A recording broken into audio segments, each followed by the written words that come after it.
Caríssimos colegas, queridos amigos, uma honra, uma alegria muito grande para mim estar aqui no início dessa tarde, presidindo os trabalhos da mesa e com mais alegria ainda de anunciar os dois expositores que teremos, que eu ouso chamá-los de amigos. Dr. Marcelo de Oliveira Milagres, desembargador do Tribunal de Justiça de Minas Gerais, foi membro do Ministério Público de Minas Gerais, tendo sido diretor-presidente da Fundação Escola Superior do Ministério Público, abro parênteses, meu chefe, assessor do Procurador-Geral de Justiça e do Corregedor-Geral do Ministério Público, exerceu em Brasília e em Belo Horizonte o cargo de procurador do Banco Central do Banco do Brasil e de assessor da Procuradoria da República em Minas Gerais, no Ministério Público Federal, mestre e doutor pela Faculdade de Direito da UFMG, professor associado de Direito Civil da UFMG, pós-doutorado pela Universidade de Verona, possui vários livros publicados, inclusive internacionais.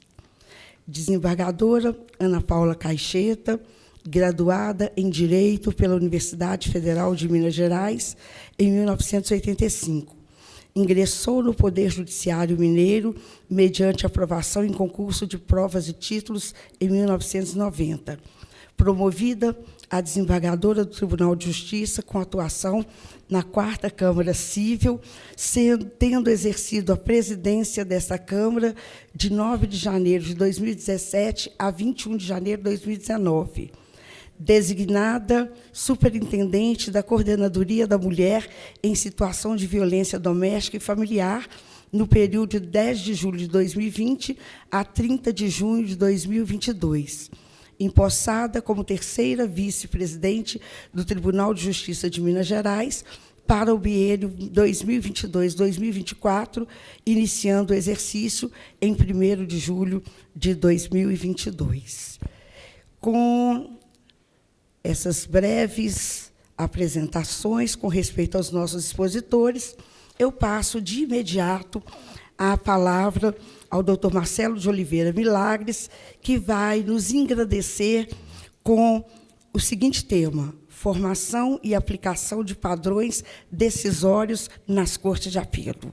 Dr. Marcelo, o microfone é seu. Bom, quero, antes de mais nada, agradecer a minha caríssima amiga, procuradora de Justiça, professora Reivane. É uma alegria estar aqui na nossa casa, na minha casa, na sua companhia. Quero agradecer também a oportunidade de estar na mesma mesa que a nossa vice-presidente do Tribunal de Justiça de Minas Gerais, desembargadora Ana Paula Caixeta. Há algo também que nos une, trabalhamos em Diamantina, né? Ela como uma magistrada, eu à época como promotor de justiça, e olhando para trás, olhando para esta casa, tantos amigos, tantas amigas, vejo hoje um momento de matar a saudade de uma conversa aqui entre amigos, uma conversa aqui informal.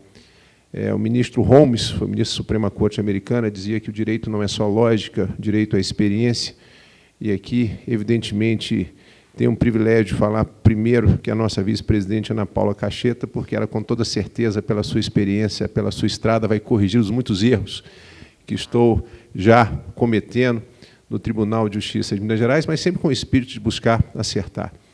Cumprimento a presidente desta casa, promotora de justiça, doutora Larissa, grande amiga.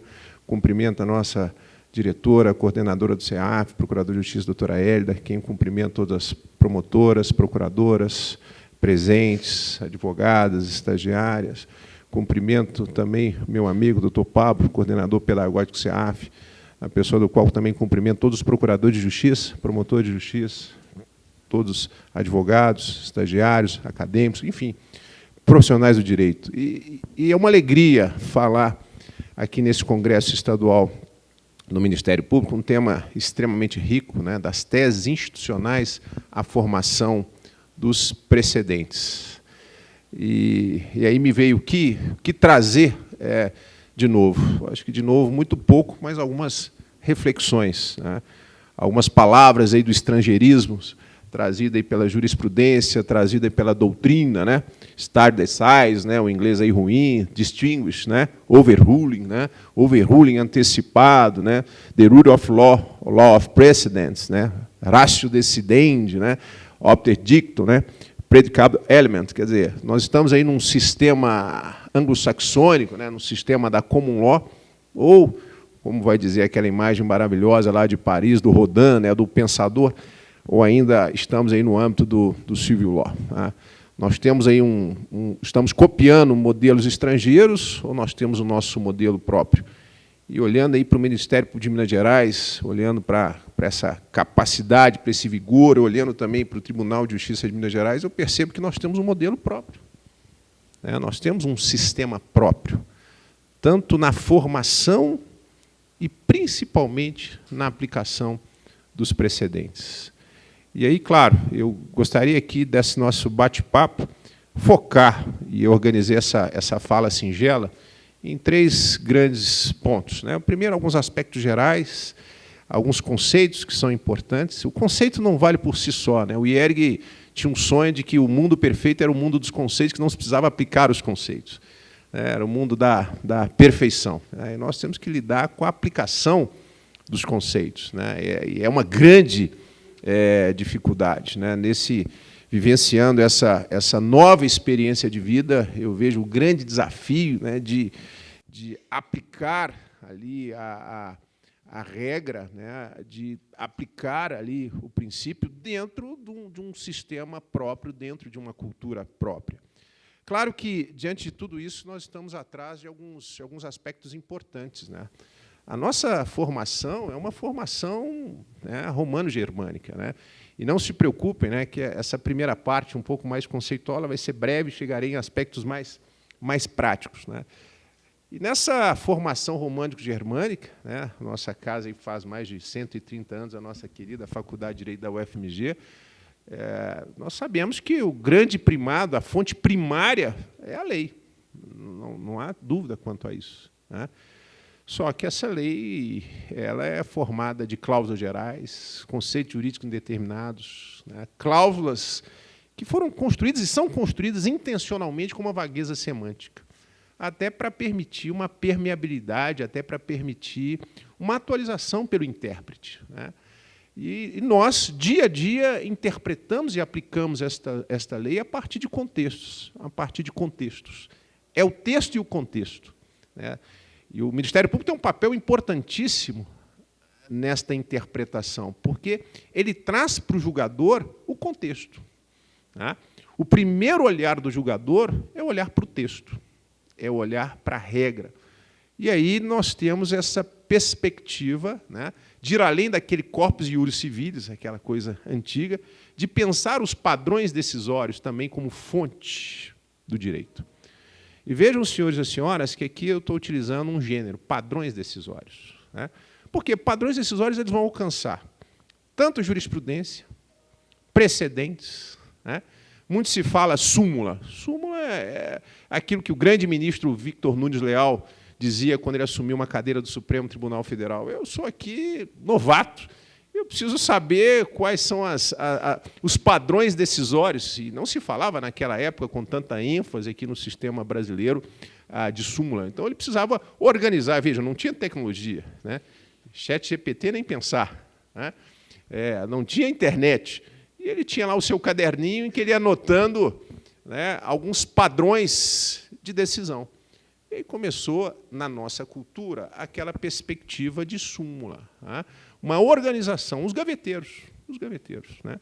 Atualmente, eu tenho uma alegria de integrar a 18ª Câmara Civil do Tribunal de Justiça, inclusive com um grande amigo também, foi procurador de Justiça, hoje, o desembargador João Câncio. Né? E a minha primeira, ali do lado da bancada dele, foi perguntar, você tem um caderninho desse? Quais são aqui os pontos em comum aqui da Câmara? Né? E ele falou, olha, nós temos esses temas, essas questões. Então, isso não é nenhuma novidade. Né? E quando eu falo, então, de padrão decisório, eu não estou me referindo, esse é um ponto importante, necessariamente a precedente. Eu estou me referindo também a precedente, mas eu estou me referindo também à jurisprudência. Tá? Porque a jurisprudência não necessariamente ela é vinculante. Esse é um outro ponto importante do nosso sistema, que diferencia um pouco do sistema inglês. Tá? Eu não estou me referindo necessariamente ao incidente de assunção de competência, né? Porque hoje o Código de Processo Civil lá para os iniciados, lá para os estudantes, é quase que uma sopinha de letrinhas, né? IRDR, IAC, né? Tem toda aquela complexidade. Nós que somos mais do direito civil, do direito material, né? Claro que eu brinco com os processualistas que eles precisam da gente, né? Nós somos evidentemente essenciais, né? E o civilista ele tem pouca modéstia, né? Que o processo é instrumental, mas é o processo que dá vida a esse direito material. Então, eu trabalho nessa perspectiva. E por quê? Porque nós temos que evitar, né, aquilo que nós ouvimos dos nossos grandes mestres, né? Me lembrava do professor Humberto Teodoro, né? Me lembrava dos trabalhos que ele fazia menção, Grande Lopes Costa, né? Uma jurisprudência lotérica, né? Uma jurisprudência viciada por uma cacofonia. Não que não deva haver uma polifonia. As várias vozes são importantes. Esse é um ponto importante dessa fala. Na formação da jurisprudência, na construção dos precedentes, enfim, na formação dos padrões decisórios. E o Ministério Público é uma voz extremamente potente, respeitada e necessária na formação desses padrões decisórios. Mas nós temos que evitar uma insegurança, uma instabilidade, né, uma loteria. O grande Calamandrei, né, naquela obra, ele, os juízes vistos pelos advogados, ele dizia, olha, em algumas situações a questão de justiça é saber a porta que você bate. Porque se você bater na porta deste ou daquele juiz, pode ser que o mesmo fato, a mesma regra aplicada sobre aquele mesmo fato, a decisão seja completamente distinta, completamente diferente. Isso, evidentemente, para nós já causa um mal-estar, uma angústia, imagine para o cidadão comum. Eu fico pensando aquele colega advogado explicando para dois clientes que é o mesmo fato, a mesma situação fática, decisões completamente diferentes. Evidentemente, isso causa um abalo ao sistema. Isso causa uma angústia ao sistema, né? Daí porque, evidentemente, nós todos conhecemos essa regra do artigo 926 do Código de Processo Civil, né? Tem grandes professores, Mitidiero, o professor Didier, citei aqui o professor Humberto Teodoro, vão dizer, olha, os tribunais devem uniformizar a sua jurisprudência e mantê-la estável, não é imutável. Esse é um ponto importante. Não é uma imutabilidade, não é algo estratificado, né? Estabilidade, uma estabilidade que vai dialogar com uma ideia de segurança, uma ideia de inteireza, uma ideia de integridade, né? Não é uma ideia estática. E, principalmente, uma ideia de coerência, né?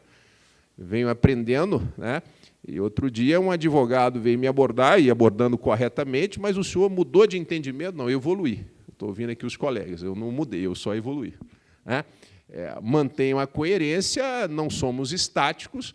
Evidentemente, há uma evolução a partir de contextos, daí a importância do texto ou contexto, e o olhar para o lado, o olhar para aquilo que o Engels, um grande jurista alemão, dizia, o intérprete, seja ele o procurador, o promotor, a promotora, o magistrado, a magistrada, tem um olhar para o fato e para a regra.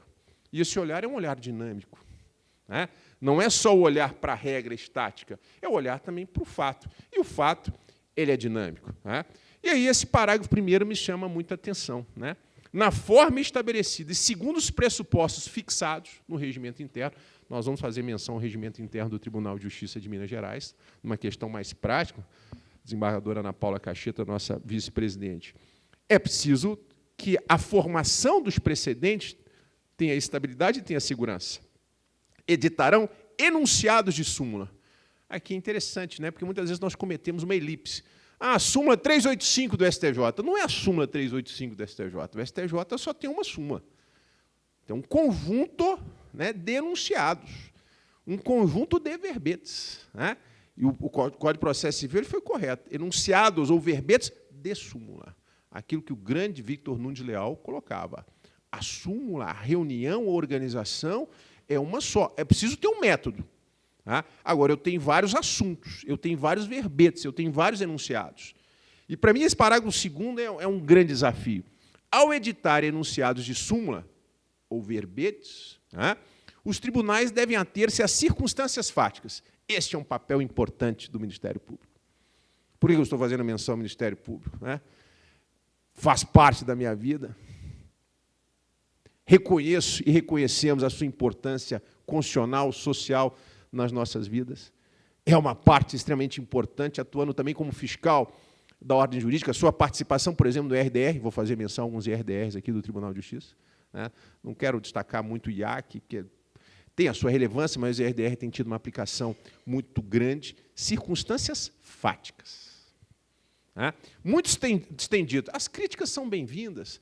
Hoje o magistrado, a magistrada não tem liberdade, porque fica aplicando lá o carimbo do verbete, do enunciado, da tese. Não é verdade. A desembargadora Ana Paula vai trazer aqui a sua grande experiência como vice-presidente, admitindo os recursos extremos. Né? Nós sabemos que isso não é verdade. Podemos até, depois, num debate, trazer isto. Por quê? Porque está dizendo, eu tenho que analisar as circunstâncias fáticas. A distinção, eventual superação, deixo daquele enunciado, deixo daquele padrão decisório. Recentemente, recebendo, em sede de agravo, razões do Ministério Público, aqui dos direitos difusos, me chamaram a atenção, a circunstância fática aqui é diversa desse padrão decisório. É preciso prestar atenção para não se aplicar, na linguagem popular, o carimbo. De uma forma maravilhosa, magistral, que não se esperava de forma diferente.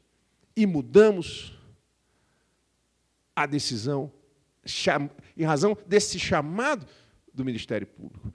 E aí nós caminhamos exatamente para esta ideia que os juízes, os tribunais, observarão. E aqui é um detalhe importante. Coloquei de azul o doutor Luiz Antônio Sasdelli Prudente, não por questões futebolísticas, porque agora me encontro numa situação de desvantagem. Né? Me parece que a prevalência aí nesta tela é o preto e branco. Né? O rubro-negro está um pouco aqui em dificuldade, né? Mas Vossa Excelência sabe que trabalho com a dialética, né? Na minha casa tem todas as colorações. Mas está dito aqui, 927, o caput.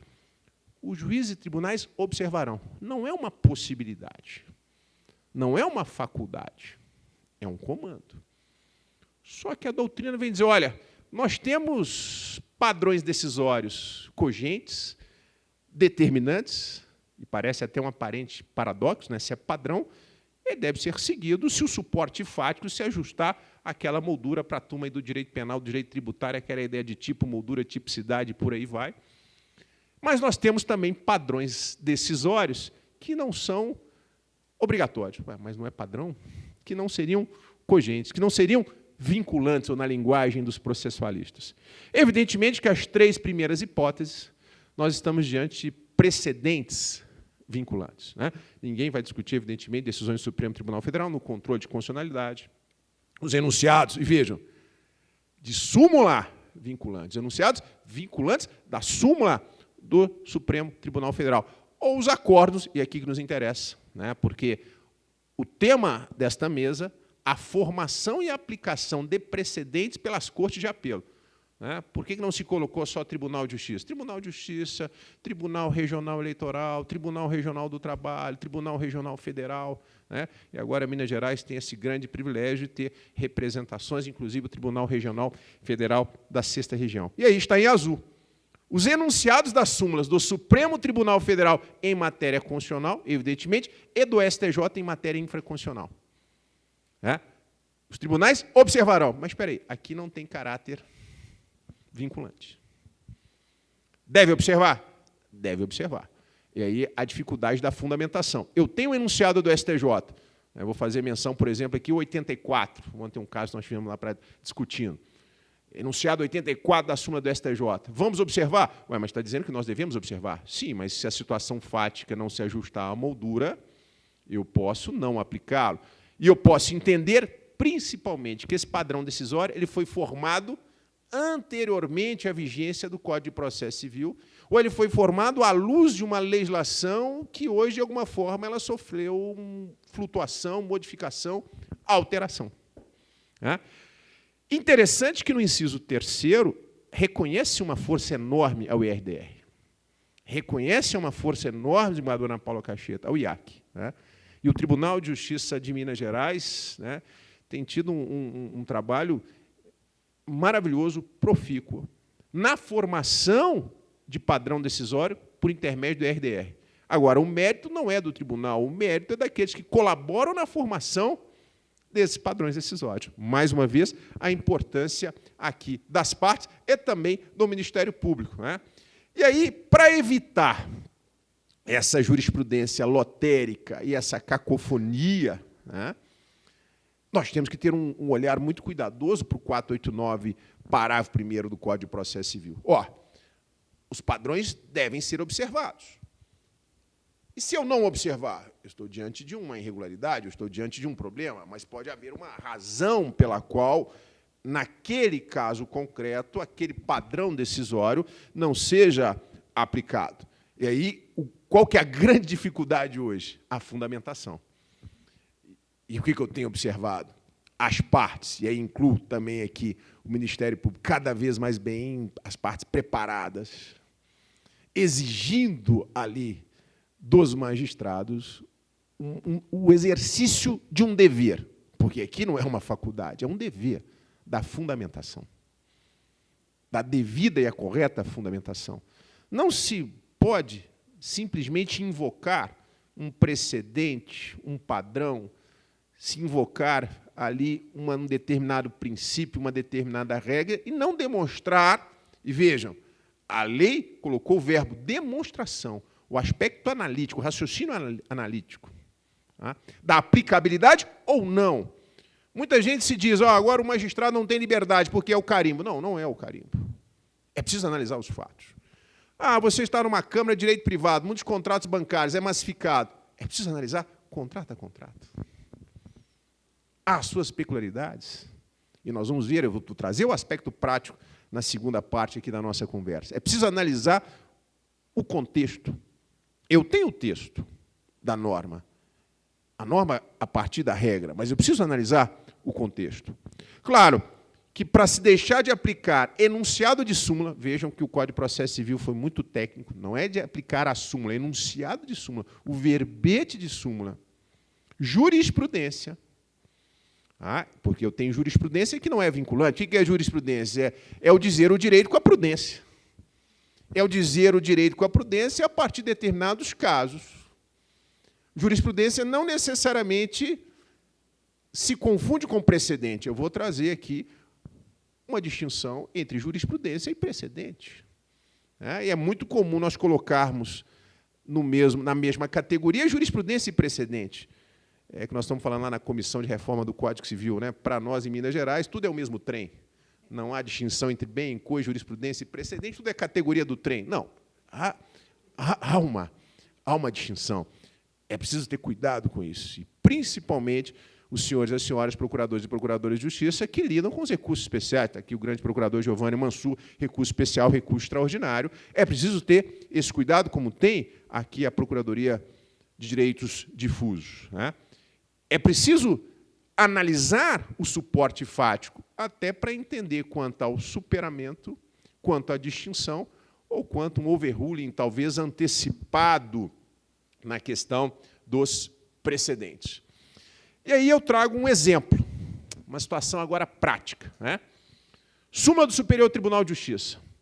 Eu estou me referindo a 2 verbetes, ou a 2 enunciados, o 84 e o 239. Me perdoem a turma aí do direito penal, do direito público, mas o pouco que eu sei é o direito civil, professora Reivane. Né? Qual que é a situação aqui, caríssimo amigo Pablo? Né? É aquela famosa promessa de compra e venda não registrada, que é o brasileiro comum. Quem nunca fez um contrato, né, preliminar na linguagem técnica, ou alguém vai dizer um contrato de compra e venda de um lote, uma casa, de um apartamento, por um pedaço de papel? Levante a mão. Né? Agora, nós sabemos, está aqui a nossa professora de Direito Civil, se este imóvel, lote, gleba, terra, apartamento, casa, vaga de garagem, tiver valor superior a 30 vezes o salário mínimo, para ter validade, requer escritura pública. Mas nós não fazemos escritura pública. O contrato nasce de quê? De um acordo. Quer comprar, quer vender, quer, quanto é que é? Faço o Pix aqui agora. Aí a doutora Reivane fala assim, o imóvel é seu, mas espera aí, agora vamos dar uma forma, pedaço de papel, deixou aqui imprimir, colocar no computador, mas tem uma solenidade, vamos lá no cartório de notas, o sistema é burocrático, né? E agora é preciso registrar onde? Na matrícula. Se o terreno tiver matrícula, começa a confusão, né? Só que a maioria de nós, né? E aí o CNJ em números, né? O Serviço Notarial Registral Brasileiro tem estatísticas quanto a isso, né? Não segue esse rito. Então, a promessa de compra e venda é o contrato campeão aí de audiência. Vale. Produz efeitos. Existe. Existe. Produz efeitos. E eu posso até considerar, em algumas situações, a produção de alguns efeitos válidos, né? E aí, qual que é o ponto? Um caso concreto ontem. O sujeito estava lá num cumprimento de sentença, numa execução de um título extrajudicial, conseguiu a penhora, uma constituição judicial, sobre um determinado terreno. Pá, determinado terreno. Aí aparece depois, embargos de terceiro. Apareceu alguém lá, senhor juiz, esse terreno, esse lote, essa gleba aí que o senhor penhorou, é meu. Por quê? Porque eu já negociei com esse executado, com esse devedor, está aqui um pedaço de papel. Aí o exequente fala, mas espera aí, esse pedaço de papel não produz eficácia perante terceiros. Aí o terceiro levanta lá, espera aí, ele vai chamar de súmula. Tem a súmula 84 do STJ. É admissível oposição de embargo de terceiros, fundadas em alegação de posse, e eu já estou morando nesse imóvel, advinda de compromisso de compra e venda, é o meu contrato preliminar, ainda que desprovido de registro. Ele está dizendo para o juiz, o que eu tenho aqui é poderosíssimo, é um pedaço de papel, não tem registro, mas o STJ falou que, ó, estou protegido. E tem mais, a turma falando, tem uma súmula 239. Eu terei o direito à adjudicação compulsória se eu quitar a compra desse lote, ainda que esta promessa de compra e venda não tenha sido levada a registro. Bom, numa análise fria, esse sujeito está cobertíssimo de razão. Mas 3 detalhes importantes. Vamos analisar os suportes fáticos que ensejaram a construção desses verbetes. E aí é um ponto interessantíssimo. Eu tenho apanhado muito, viu, Dona Paula, dificuldade tremenda. É uma experiência de vida difícil aprender esses desafios da vida profissional atual. E um dos grandes desafios é a formação de ementa. Olhando ali para as decisões, a ementa é um negócio simples. Você coloca ali a síntese do julgado, né, e tal, está resolvido. Mas a ementa ela tem que reproduzir a razão de decidir. A ementa ela tem que reproduzir o conteúdo decisório. E muitas das nossas ementas, elas não reproduzem a razão de decidir. E muitos dos nossos enunciados não reproduzem a razão de decidir. Esses 2 verbetes foram construídos, formados, anteriormente à vigência do Código de Processo Civil de 2015. Primeiro ponto. Segundo ponto, a legislação é dinâmica.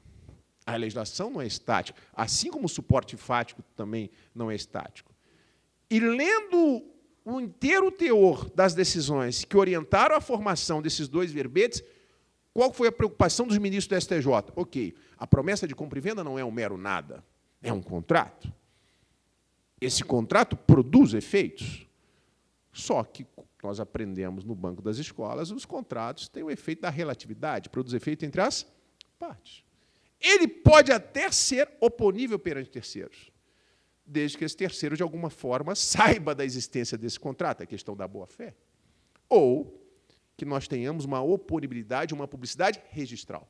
Eu não estou dizendo que a promessa, é o que está dizendo o STJ, para ser válida ou eficaz, ela tem que ser necessariamente levada a registro, doutor Giovanni. Mas eu estou dizendo que a promessa ela pode produzir efeitos em favor do promissário comprador, desde que, e faltou no enunciado, não haja prejuízo a terceiro de boa-fé. O que eu coloco aqui no final?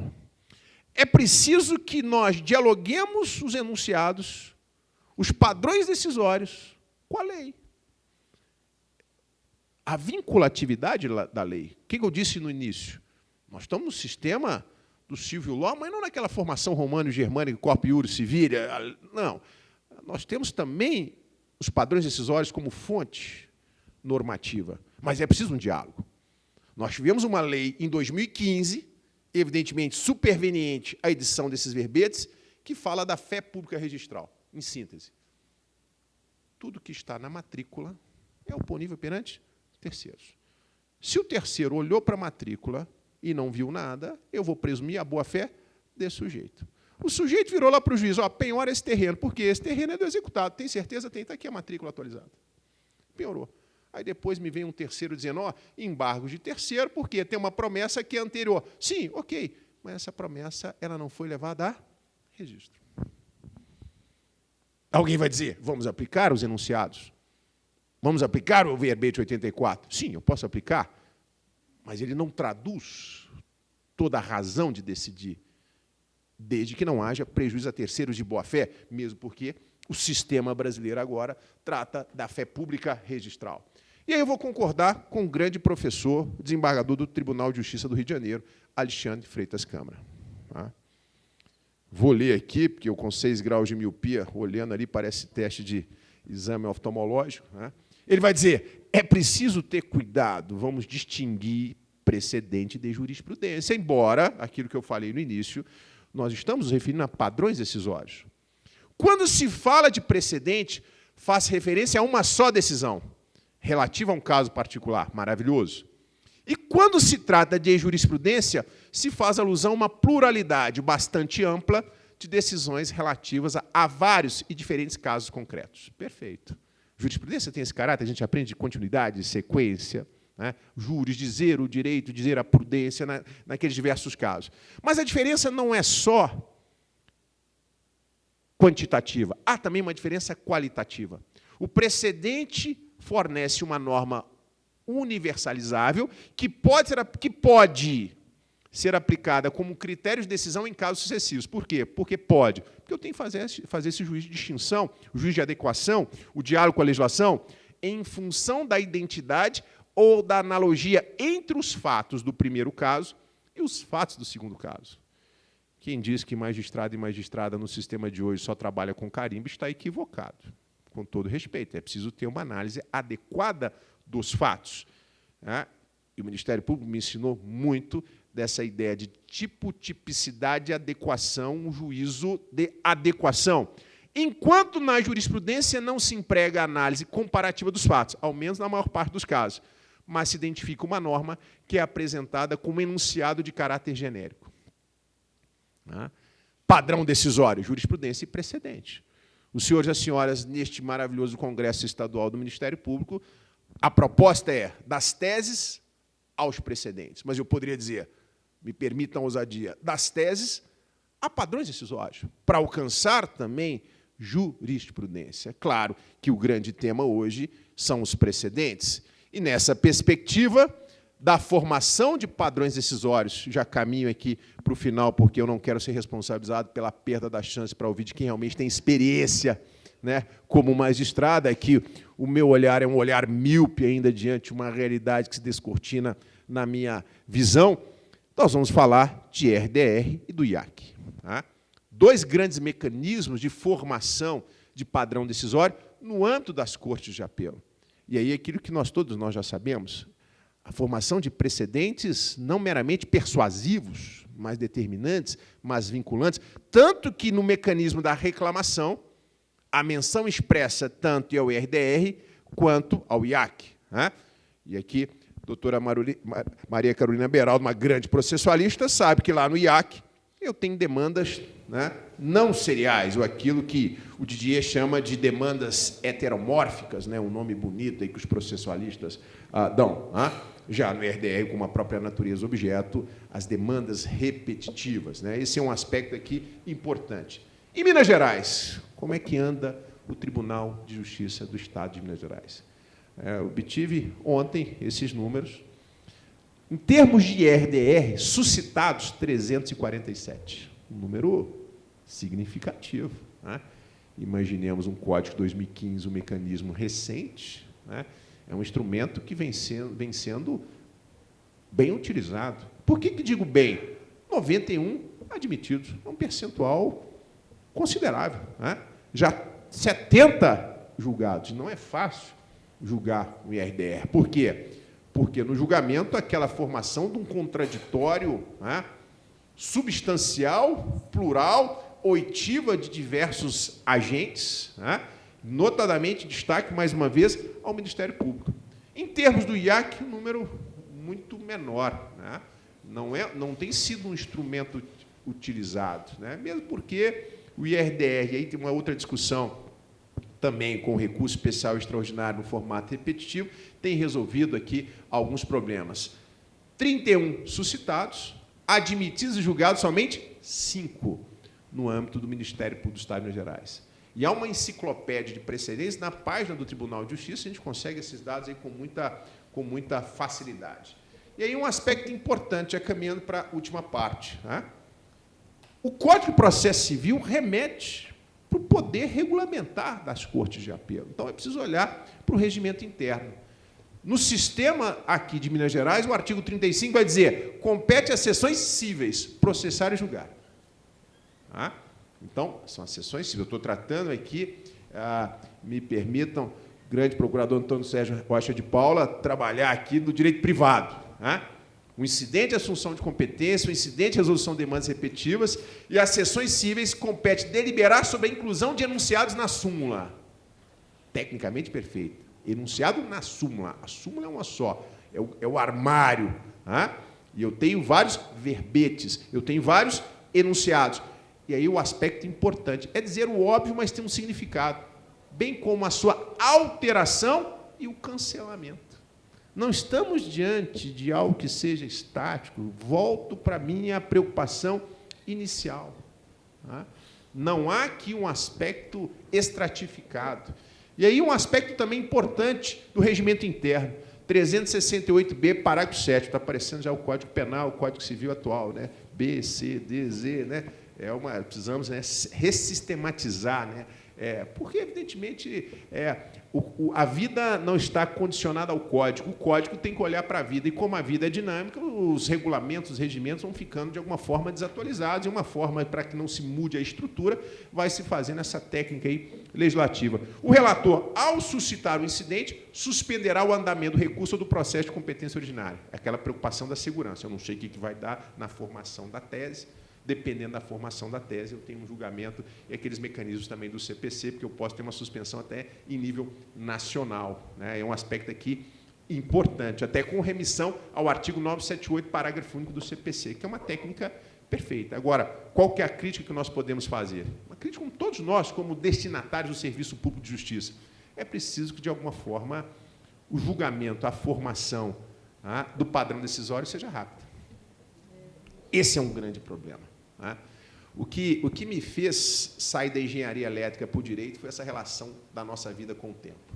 Eu estava lá fazendo engenharia elétrica, eu achava que engenharia elétrica era o máximo, alta tecnologia, os colegas do direito lá do ensino fundamental estavam lá num problema dizendo: olha, aqui o tempo para, aqui o tempo é interrompido. Eu falei: como é que vocês param o tempo? Vocês interrompem o tempo? Eu estou discutindo prescrição, suspensão ou interrupção da prescrição. Nós não temos como parar o tempo. Né? É uma técnica legal quanto à prescrição, né? Interrupção ou suspensão. E esse é um dos grandes problemas na formação dos padrões decisórios. Né? Se busca segurança, mas eu preciso ter maior celeridade nessa formação desses precedentes. Tem um que eu não vou fazer menção aqui, porque eu estou esperando que o Tribunal de Justiça decida sim ou não, porque só da minha relatoria já são 250 suspensos. Se fala isso em qualquer lugar do mundo, como 250? 250 é o que a Corte de Cassação italiana julga num ano. Né? Você não tem nem 10 meses, já tem 250 processos suspensos em razão da formação de um precedente. Né? É algo nepomuceno, é algo assim que nos incomoda. Né? E aí, também no regimento interno do Tribunal de Justiça, né?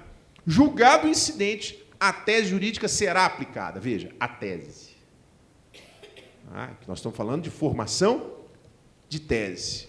E é o que chama a atenção do Ministério Público. A todos os processos individuais, mas também coletivos.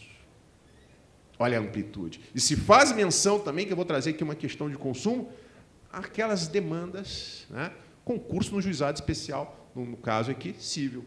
Né, aos casos futuros que versem sobre idêntica questão de direito.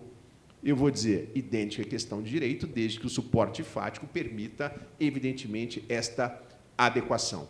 E aí o caráter dinâmico, 368N, veja como está andando aí o regimento, né, a necessidade de adequação. A revisão da tese jurídica firmada no incidente far-se-á pelo mesmo órgão que julgou o anterior incidente. Parece óbvio, o princípio da simetria. Você que formou o padrão decisório, que você vá fazer o cancelamento ou a revisão. Agora, uma questão prática, pode ser que aquele relator já tenha se aposentado, aquele relator já tenha mudado. Evidentemente, o ideal é que você entregue, né, para o mesmo relator, se evidentemente for possível, se não for possível, essa distribuição livre. Tudo isso é fruto de uma construção. Destaco aqui, né, para aqueles que lidam, né, e vejo aqui alguns estudantes, a resolução 235 do CNJ. Em cumprimento dessa resolução 235 do CNJ, o Tribunal de Justiça criou no GPNAC, né, cada sigla aí que também é uma dificuldade, né, o Núcleo de Gerenciamento de Precedentes, e aí detalhe, Antônio Sérgio, de ações coletivas. Né? E aí aquela discussão, né, coletização de demandas, vamos trabalhar com IRDR no processo individual, aí é uma questão aí de estratégia. Né? Por fim, eu vou destacar aqui, antes que a nossa presidente de mesa, e muito gentilmente já está me concedendo aqui já um tempo, né? Ou como diz meu filho, um plus a mais. Né? Falei, como é que é, Bernardo? Um plus a mais, né? Ela está sendo generosa. Vejam esse tema admitido, tema 88. Né? E tem uma contribuição enorme do Ministério Público, notadamente aqui do PROCON estadual. Relator, desembargador Pedro Bernardo de Oliveira. Vou ler aqui os pontos que estavam lá e a gente vai discutir rapidamente, vejam os reflexos disso. Se a inclusão de débito prescrito, né, na plataforma Serasa Limpa Nome ou em plataforma similar, configura ato ilícito. Se isso é capaz de gerar indenização por danos morais. Câmara de Direito Privado, 60% do movimento nosso lá são contratos bancários. Né? O que acontece na maioria das vezes? O sujeito tem um determinado contrato com uma instituição financeira. Já ocorreu a prescrição da pretensão de cobrança. A turma da instituição financeira é criativa. Né? Eu conheci, na década de 90, essa criatividade quando eu estava lá no Banco Central, e a turma faz o seguinte, ó, tem prescrição, mas nós temos um sistema aqui administrativo que trabalha aqui com a pontuação aqui para te ajudar, você fala que é para te ajudar, né? E que se você não pagou, a sua pontuação é ruim, mas você pode melhorar a sua pontuação pagando esta dívida para tirar o seu nome desse mecanismo, né? Tem o Serasa Limpa Nome, que é o mais conhecido, e este tema teve o cuidado de dizer outras plataformas similares. Bom, vamos lá para o nosso bom e velho direito civil. Se ocorreu prescrição, o poder de exigibilidade já era. Não se pode incluir o nome de qualquer cadastro, porque, de alguma forma, é uma constrição sobre aquele sujeito. Eu aprendi que prescrição, você pode até não esquecer o fato, mas os efeitos do esquecimento devem ser reconhecidos. Né? Isso tem uma repercussão enorme no mercado. Penúltimo, não vou tomar mais tempo. Outro tema admitido, também pelo desembargador, nesse caso aqui, desembargador Zé Marcos Vieira. Também com influência, um trabalho maravilhoso do PROCON estadual. Discute-se a configuração do interesse de agir do consumidor e a exigência de prévia tentativa de solução extrajudicial. É uma rediscussão dos processualistas sobre o interesse processual de agir. Haveria como um pressuposto, uma busca de uma tentativa de revisão, resolução extrajudicial para que se possa bater na porta do juiz? Esse tema foi afetado. É uma discussão. O STJ tem um recurso especial, não pelo efeito repetitivo, senão impediria aqui a apreciação do RDR sobre esta mesma matéria. Por fim, esse é um pouco mais complexo, o desembargador Evandro Lopes Costa da Teixeira, o sujeito ele vai a uma instituição financeira, achando que está fazendo um empréstimo consignado, mas, na verdade, ele está fazendo um cartão de crédito consignado. A turma é criativa, porque também existe um cartão de crédito consignado. Esse tema foi julgado e transitou. Esse não foi só meramente admitido, já foi julgado. Vou ler só a parte, o ponto 2 da tese. Se o consumidor pretendia, de fato, contratar um empréstimo consignado, veja, tem uma análise fática, eu não posso aplicar meramente o carimbo, e induzido em erro ou a erro pelo banco, eu preciso analisar se há ou não, evidentemente, naquele caso de erro, contratou cartão de crédito, em havendo pedido nesse sentido e possuindo o consumidor margem consignável para suportar o empréstimo consignado, cabe converter o contrato de empréstimo consignado em cartão de crédito consignado.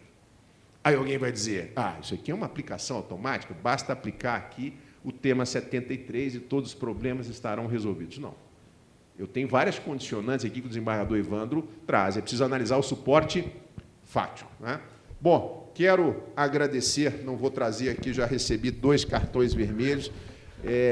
Sinceramente, não é figura de linguagem, não é proselitismo. Se chega a uma determinada altura, doutor Geraldo Vasques, não se tem mais como se fazer proselitismo. E a mais pura verdade, é um sentimento de gratidão pelo generoso convite, e eu me sinto pertencente a esta casa que só me trouxe alegrias. Muito obrigado pela oportunidade.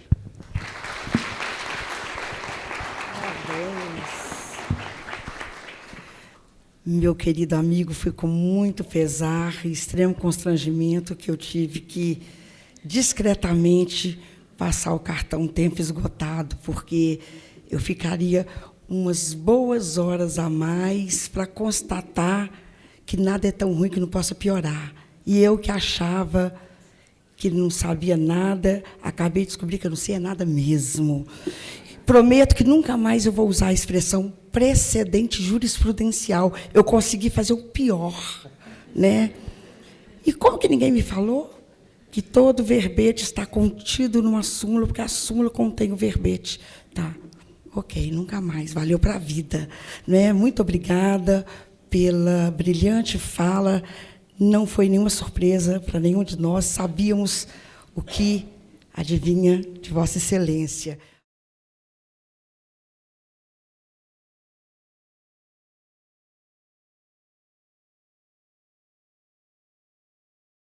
Passar a palavra à desembargadora Ana Paula Cacheta, com o tema Precedentes Judiciais, Aspectos Gerais. A palavra é sua. Agradeço a gentileza, né, de estar aqui. Esse convite tão fraterno, convite fruto de amigos queridos, doutor Antônio Sérgio, doutora Hélida. Vejo na plateia, permito-nos citar, promotores que comigo trabalharam ao longo da vida, em matérias bastante delicadas, em matérias corriqueiras, mas em matérias que são nossa sustentação, que são a razão de ser da nossa existência, que são a razão de ser da magistratura, do Ministério Público, instituições que são co-irmãs e que cada uma exerce, né, dentro das suas funções constitucionais e demais legislações infraconstitucionais, o seu mistério. É com muita alegria que eu cumprimento, na sua pessoa, doutora Rivane também, todos e todas que aqui se encontram, o Ministério Público que tanto nos orgulha, liderado pelo também querido amigo e também já foi meu ex-promotor no início da carreira, como substituto, que era da comarca de Mariana, doutor Jarbas Soares. Então, na sua pessoa, eu levo os cumprimentos a ele. Eu acho que fui brindada, né, com a escolha do palestrante, que é o nosso querido, né, professor, desembargador e ex-promotor de justiça, Dr. Marcelo Milagres, que tem sido esse colega tão amigo, tão ético, que traz luzes para o tribunal, que se aprofunda cada vez mais em seus estudos e seus votos, trazendo a visão agora da magistratura. A visão da magistratura que nós somos questionados nos recursos, né? As fundamentações são questionadas. Então, a sua presença só engrandece. O cartão que ela te deu foi branco, foi cartão de paz, foi cartão de convite, né, a compartilhar comigo esse momento tão especial. Quem estaria aqui seria o meu colega, primeiro vice-presidente, Alberto Vilas Boas. Ele é o coordenador no GPMAC, ele é o gestor do judiciário da segunda instância. E, por uma questão regimental, eu compartilho com ele uma parcela da admissibilidade recursal. Por isso que eu estou, né, ocupando aqui esse momento de fala. Então, eu, assim, diante da amizade, não recusei o convite, mas quem estiver me ouvindo vai ficar um pouco prejudicado com a profundidade nas questões que eu trouxer, porque eu não vou poder falar de uma forma ampla, que é uma questão que eu não trabalho, que a competência é dele. Vou falar só da minha competência regimental, terceira vice-presidência. Ela é residual. E, sendo residual, eu fico com toda a admissibilidade criminal do Estado de Minas e toda a admissibilidade recursal do direito privado. Por isso, eu agradeço e vou contar um segredo. Agora mesmo, antes de chegar aqui, liguei para o Marcelo. Marcelo, você vai estar na mesa comigo? Você me socorre lá, por favor, porque realmente é isso que a gente tem, essa cooperação. O sistema de precedentes, eu te cumprimento, Marcelo, e te agradeço, porque a sua palestra, tomei nota aqui de algumas questões, que eu acho até que posso trazer um aceleramento de logística com a minha terceira vice, as VIP, que a gente chama, que é a assessoria especializada na área da terceira vice, e tomei nota de algumas questões, já está convidado para falar para eles, ok? Que aí, como eu tenho essa admissibilidade do direito privado, eu acho que seria bem interessante como que é feita essa separação, como que os sinalizadores ocorrem e o aperfeiçoamento desse sistema. Já está convidado, obrigada. Viu? Então, tá bom. Em linhas gerais, quem vai passar para mim? Senão... gente, essa parte inicial e tudo mais é fruto aí da boa vontade dos meus assessores, que me socorrem, porque vocês podem olhar que eu já tive uma diferença, né, com relação a Marcelo Milagres. Ele chegou aqui com o notebook, já abriu, não precisa enxergar, eu não enxergo mesmo. Ele tem 6 graus, eu tenho 11. Mas os meus assessores, eles suprem para mim essa parte da tecnologia, que eu não vou saber abrir o meu notebook aqui para isso. Eu sou do papel, cheio de bilhetinho, adoro. Aí depois eu fico lendo meus bilhetinhos, que delícia. E aí sempre tem assim uma coisa interessante, que eu ando com... A minha bolsa tem duas cadernetinhas, eu tomo nota de muitas coisas e te agradeço aí por esse momento. Eu pensei aqui em fazer duas... Onde que passa aqui? Eu já ia fazer de cabeça para baixo, está vendo? Também que pode. Eu pensei em falar de duas formas. Como que foi idealizado o sistema de precedência em linhas gerais? Os objetivos, em linhas gerais, desse sistema de precedente, que a gente conhece a partir do Código do CPC de 2015, e também eu quero falar da atuação prática do Tribunal de Justiça com o Ministério Público de Minas Gerais. Eu tive a grata satisfação, na minha gestão, de estar atuando como coordenador. O Gregório Sagra também trabalhou comigo em Betim. E a Valma está aqui também, que é da nossa turma de Betim. E nessa parte foi assim, uma grata surpresa, porque ele marcou uma audiência, chegou com vários colegas da equipe dele, e nós pudemos ter, então, um diálogo mais próximo, aperfeiçoando o sistema. E algumas matérias que foram discutidos, alguns temas importantes, que seriam os próprios processos com temas que se repetiam, com uma sugestão, então, de afetação, de grupo representativo de controvérsia, eles se alinharam com o que estava sendo coletado pela minha assessoria. Então, o Ministério Público me ajudou muito, e nós tivemos êxito em conseguir, nesse pequeno tempo de gestão, conseguimos que o STJ reconhecesse vários. Então, isso foi fruto de um trabalho colaborativo do Ministério Público de Minas com a minha área de atuação. Nós temos, então, nesse slide, o primeiro tópico que eu havia dito. Por que foi idealizado? Então, o Código de Processo Civil institucionalizou. Eu não tenho, viu, gente, coisa para ler, vou ter que contar com a colaboração suas aqui, com um pouquinho de paciência, que meu olho não está enxergando lá. Então, o Código de Processo Civil institucionalizou e consolidou o sistema de precedentes judiciais em nosso ordenamento jurídico em 2 sentidos complementares. O primeiro, obrigou os tribunais a uniformizarem a sua jurisprudência, mantendo-a, como foi dito pelo colega, íntegra, estável e coerente, bem como dar máxima publicidade aos precedentes. É o artigo 926 e 927 do CPC.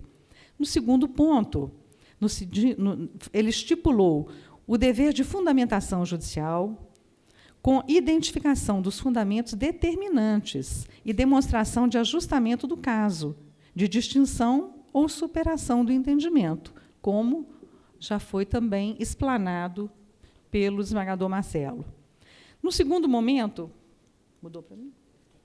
No segundo momento, nós temos que falar, então, dos objetivos desse sistema de forma rápida.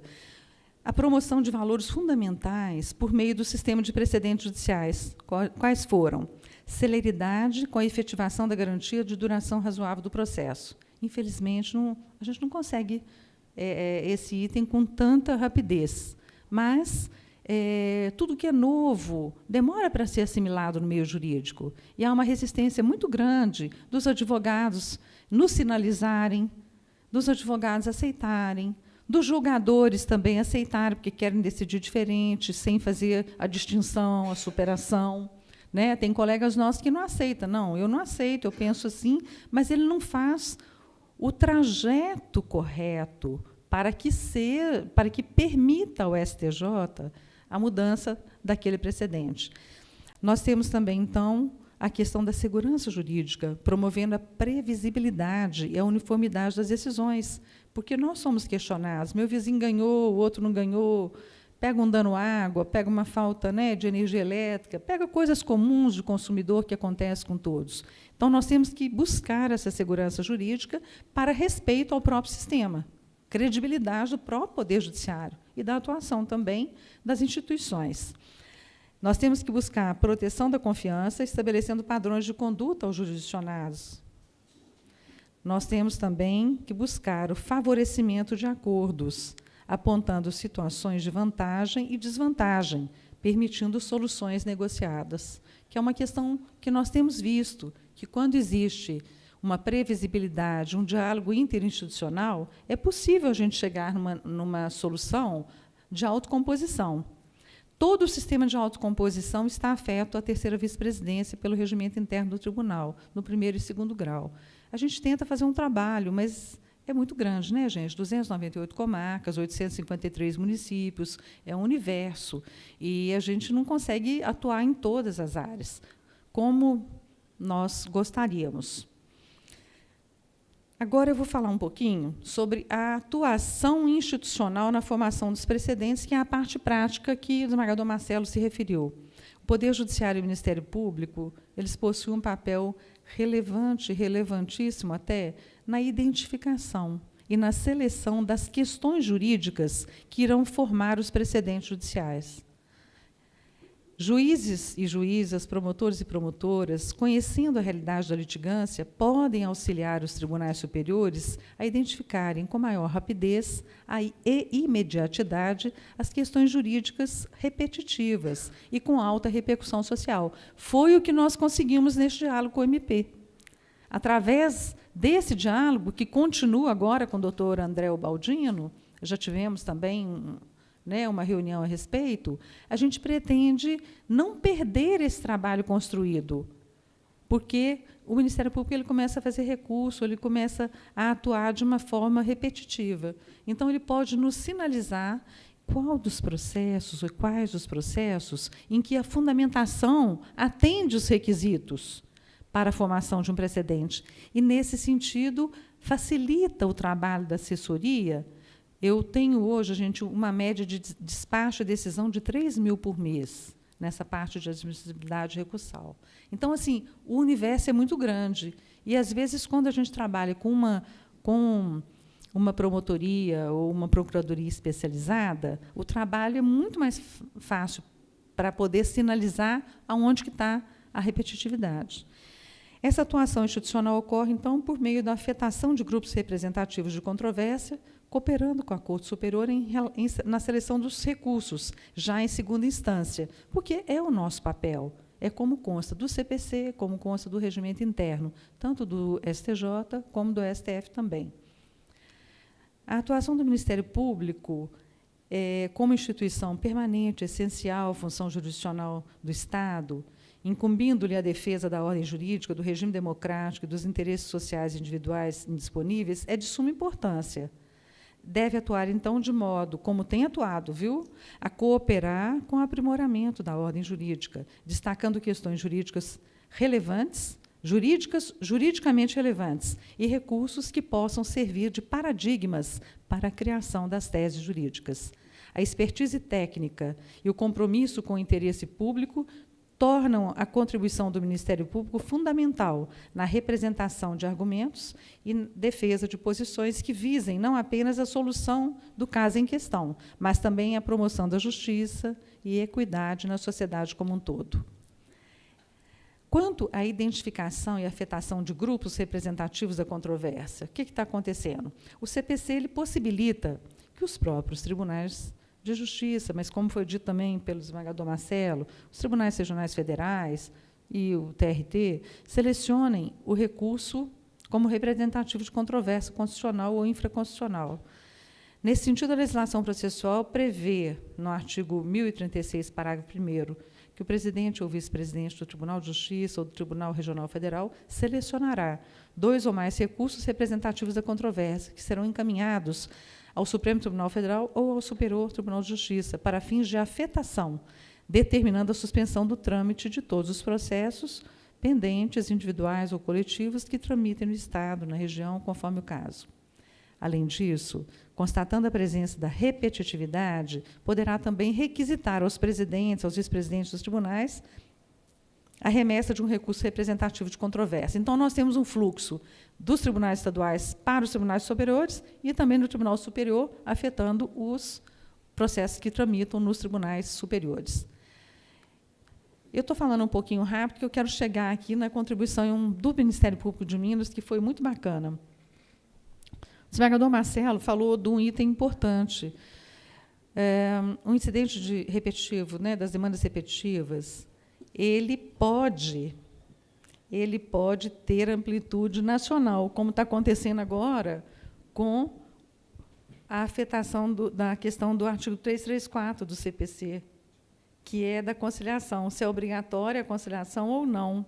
Então, eu acho que é um caso importante também, o Superior Tribunal ainda não decidiu, mas é um caso que caminha para que, se acolhido, vai afetar todo o território nacional. É o artigo 256 do Regimento Interno do Superior Tribunal de Justiça. É esse que eu estou falando? Então tá. Não, eu falei diferente. Identificação e afetação dos grupos, como que acontece, a gente já tinha falado. O artigo é esse aqui, ó. É a amplitude nacional dos julgados. É esse aí agora. É isso que eu acho que é de suma importância a gente trabalhar, sabe, desembargador Marcelo? Porque, se a gente conseguir sinalizar quais terão repercussão nacional, a gente pode entrar em contato com o setor próprio do STJ ou do STF para que essa repercussão ela seja trabalhada de uma forma diferenciada, Porque nós também, as instituições e as partes dos processos, são sinalizadores para nós dos repetitivos, mas os tribunais têm a função de serem sinalizadores para os tribunais superiores. Então, eu acho que esse caso é muito importante para contribuir para a uniformização jurisprudencial em âmbito nacional. Especificamente aqui sobre o trabalho colaborativo entre o Tribunal de Justiça de Minas e o Ministério Público Estadual, eu gostaria de falar dos casos que passaram pela terceira vista durante a minha gestão. Então, eu vou mencionar aqui o grupo representativo 24. A situação dele foi julgado pelo STJ. É o tema 1206, o relator é o ministro Sebastião Reis Júnior. É na área penal, e a tese firmada foi a seguinte: a simples falta de assinatura do perito encarregado pela lavratura do laudo toxicológico definitivo constitui mera irregularidade e não tem o condão de anular a prova pericial na hipótese de existirem outros elementos que comprovem a sua autenticidade, notadamente quando o expert estiver devidamente identificado e for constatada a existência da substância ilícita. Então, foi uma contribuição importante do Ministério Público de Minas. Grupo representativo 26. A situação dele também foi admitido pelo presidente do STJ como representativo da controvérsia. É o número 543, pendente de julgamento, relator, ministro Ribeiro Dantas. A controvérsia: se a natureza e a quantidade de droga apreendida são suficientes ao afastamento da fração máxima da minorante do tráfico privilegiado ou não. Grupo representativo 27. Está passando para mim, né? Foi admitido também pelo presidente do STJ como representativo da controvérsia, é o número 540, está pendente de julgamento, relator ministro Rogério Schietti Cruz. A controvérsia é a imprescindibilidade da apreensão de drogas ilícitas para comprovação da materialidade do crime de tráfico de drogas. Grupo representativo número 28. Situação é também admitido pelo presidente do STJ como representativo de controvérsia, pendente de julgamento, sobre a obrigatoriedade da realização de audiência preliminar do artigo 334 do CPC e a possibilidade de sua dispensa diante da manifestação de uma das partes. Esse caso, eu acho, ele tem origem no IRDR de Minas Gerais e, caso seja admitido, vai ter repercussão nacional. A relatora é a ministra Sucete Magalhães e nós temos que aguardar o que vai acontecer, talvez até mudar a relatoria, né? Eu não sei se... Não é? Eu acho que esse caso vai mudar a relatoria, porque ela vai aposentar, não é isso? Nós temos, então, com êxito também, o grupo representativo 29. A situação foi admitido pelo presidente do STJ como representativo de controvérsia, número 564, está pendente de julgamento, relator ministro Joel Ilan Paciornik, e a controvérsia: natureza jurídica das medidas protetivas de urgência previstas na Lei Maria da Penha, um tema super atual, e a impossibilidade de fixação pelo magistrado ou possibilidade de prazo determinado de vigência da medida. É uma matéria bem controvertida e foi uma contribuição muito importante do Ministério Público também para esse grupo representativo. Temos ainda, eu estou falando só dos grupos que foram da minha gestão, tá, Esmagador Milagres? Grupo representativo 31, foi admitido pelo presidente do STJ como representativo da controvérsia, é o 448, pendente de julgamento, relator ministro Rogério Schietti também. A controvérsia: possibilidade ou não das penas de reclusão e de detenção serem unificadas, somadas no momento de sua execução. Grupo representativo de controvérsia 32, foi admitido pelo presidente do STJ. Número 541, a controvérsia, pendente de julgamento, relator ministro Rogério Schietti. A controvérsia: possibilidade ou não de extinção da punibilidade do sentenciado sem o pagamento da pena de multa, sob o fundamento de hipossuficiência presumida pelo fato de ser assistido pela Defensoria Pública. É um tema também que traz muita inquietação, porque tem um viés, né, social, e a norma sancionadora deveria prevalecer ou não.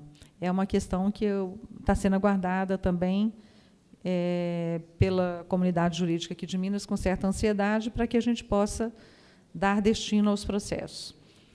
Outro grupo representativo é o 34, está pendente de análise pela presidente do STJ.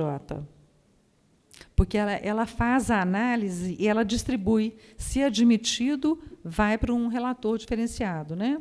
E a controvérsia seria, então, definir-se o estudo por conta própria e a consequente aprovação nos exames que certificam a conclusão de ensino fundamental ou médio, chama ENSEJA ou equivalente, ou a aprovação no Exame Nacional de Ensino Médio, ENEM, autorizam a remissão de pena, ainda que o reeducando já tenha concluído o respectivo nível de educação anteriormente, e se ele fará jus ao acréscimo de 1/3 previsto no artigo 126, parágrafo 5º da Lei de Execução Penal.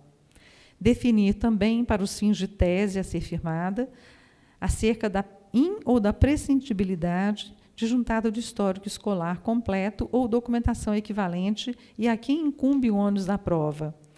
Esse caso não foi, então, admitido ainda, mas foi uma contribuição muito importante do Ministério Público do Estado de Minas Gerais também na seleção desse tema, porque é angustiante, porque a pessoa ela recebe lá, né, uma capacitação quando ela está reclusa, ela gasta o tempo dela estudando, mas aquilo não está sendo computado porque ela já tinha o ensino médio. Então, computa-se ou não esse tempo, é o que é ofertado, às vezes, dentro do presídio, né, quando está em reclusão. Então, eu achei esse tema também de muita relevância para que a gente possa, inclusive, continuar direcionando qual capacitação deve ser feita dentro de um presídio. O que deve ser aproveitado? Ou se nós estamos todos empreendendo esforços numa ação educacional que não vai ter resultado, né?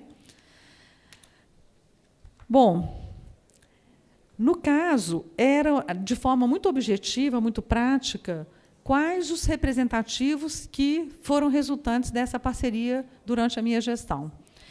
Eu gostaria, então, colocar aí, né, um desenho, esses assessores inovam aí nos desenhos, mas eu gostaria, então, de continuar contando, né, com a colaboração do Ministério Público do Estado de Minas para que nós pudéssemos e para que nós possamos criar novos grupos representativos de controvérsia durante a minha gestão, que termina em junho, e depois sempre além também, que isso aconteça sempre de uma forma frutuosa e que seja uma participação colaborativa.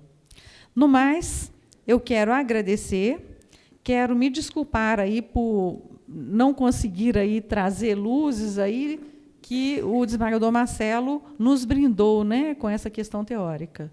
Eu estou à disposição de todos no meu gabinete, caso tenham alguma sugestão no direito privado, no direito criminal, eu estou à disposição. Caso seja no direito público, é o desembargador Alberto Vilas Boas, que também é oriundo do Ministério Público de Minas e que é uma pessoa aberta a essa questão do aprimoramento do sistema e da consolidação, né, gente, que é muito importante, porque o sistema já existe desde 2015, já tem um tempo decorrido, e até hoje nós estamos aprendendo com ele, nós estamos aprimorando o sistema. A velocidade que está acontecendo não é tão rápida quanto nós gostaríamos. Eu agradeço mais uma vez o convite e desejo que a gente tenha outros momentos aí de compartilhamento das experiências. Muito obrigada.